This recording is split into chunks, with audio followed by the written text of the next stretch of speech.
दोस्तों, आपने देखा कि इंडियन आर्मी ने पहलगाम के पलटवार पर ऑपरेशन सिंदूर किया हुआ था, जहां पर पाकिस्तान के कई सारे ठिकानों को जो कि आतंकवादी थे उनको नस्ते नाबूद किया गया। जहां लाल मस्जिद से लगाकर लश्कर तैयबा जैसे मोहम्मद के ठिकानों को चुन चुन कर मारा गया। जब पाकिस्तान आर्मी ने बोला कि हमारा इसमें किसी भी तरीके का हाथ नहीं था, हो सकता हो कि आतंकवाद हो, तो आतंकवाद को सटीक तरीके से पता करके सीमित इलाकों में जहां पर आतंकवादी रह रहे हैं उनके ठिकानों पर उन्हीं को चिन्हित करके मारा गया। जिसके बाद पाकिस्तान ने बौखलाहट में आकर हमारे पुंछ पर हमला किया, गुरुद्वारे पर हमला किया, 13 लोगों को मारा, साथ ही साथ 43 अदर लोग वहां पर जो है इंजर्ड हो जाते हैं। और हम भारतवासी इस बात पर अटके हुए हैं कि अभी हमारे घर के आसपास कोई मॉक ड्रिल और ब्लैकआउट जैसी सिचुएशन तो हो ही नहीं। काला तो कुछ किया ही नहीं गया, इलेक्ट्रिसिटी तो कुछ ऑफ ही नहीं करा गया। कई लोगों का हंसी मजाक चल रहा है इंडियन के अंदर ही बैठे ही, अरे आज बॉर्डर पर हमला हुआ है, कल तुम्हारे घर के पास हो जाएगा, तब मानोगे क्या? एलओसी पर जब हमला हुआ है तब आपको समझ में आ रहा है कि हाँ हमला हो सकता है। इसी की ट्रेनिंग तो मॉक ड्रिल और ब्लैकआउट जैसी सिचुएशन को क्रिएट करना बोला गया। जब बोला गया कि शाम 7:30 बजे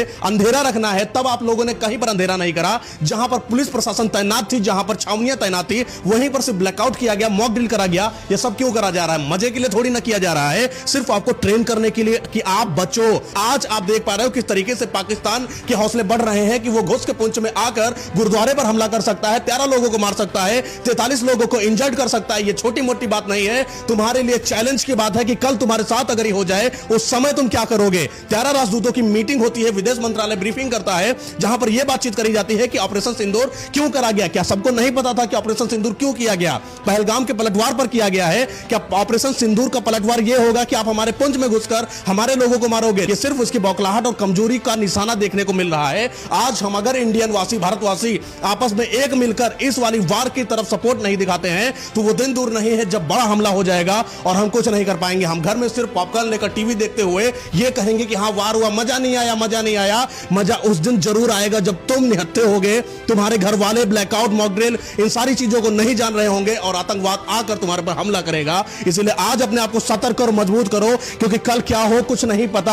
आज हम सभी लोगों को 2 मिनट का मौन रखना चाहिए। जो हमारे लोग पुंछ में हमले पर शहीद हुए हैं, गुरुद्वारे पर जो हमला किया गया, गुरुद्वारा बहुत ही एक तरीके सम्मानित जगह होती है। जब वहां पर चोट पहुंच जाए ना तो भारत की आत्मा पर चोट पहुंचता है। इस चीज को हर एक इंसान को फील करना चाहिए, इस युद्ध की तरफ सपोर्ट दिखाना चाहिए, जिससे हमारी इंडियन आर्मी का हौसला बढ़े, सरकार का हौसला बढ़े। बड़ी प्रॉब्लम आ रही है कि मोदी कर रहा तो कुछ नहीं कर रहा होगा। मोदी, राहुल, सपा, भाजपा, बसपा सब लोग मिलकर सिर्फ एक ही लोगों की बात कर रहे हैं कि युद्ध होगा तो बदला पलटवार किया जाएगा। लेकिन आज तुम लोग सिर्फ जो है पार्टी पार्टी खेल रहे हो। ऐसा मत करो, क्योंकि युद्ध है, सबको एक साथ मिलकर चलना पड़ेगा। चाहे भाजपा हो, बसपा हो, सपा हो या कोई हुई निर्दलीय हो, अपोजिशन हो, रूलिंग हो, हर कोई जब तक एक साथ नहीं मिलेगा युद्ध को हम लोग काट नहीं सकते। मिलो, काटो, यही समय है।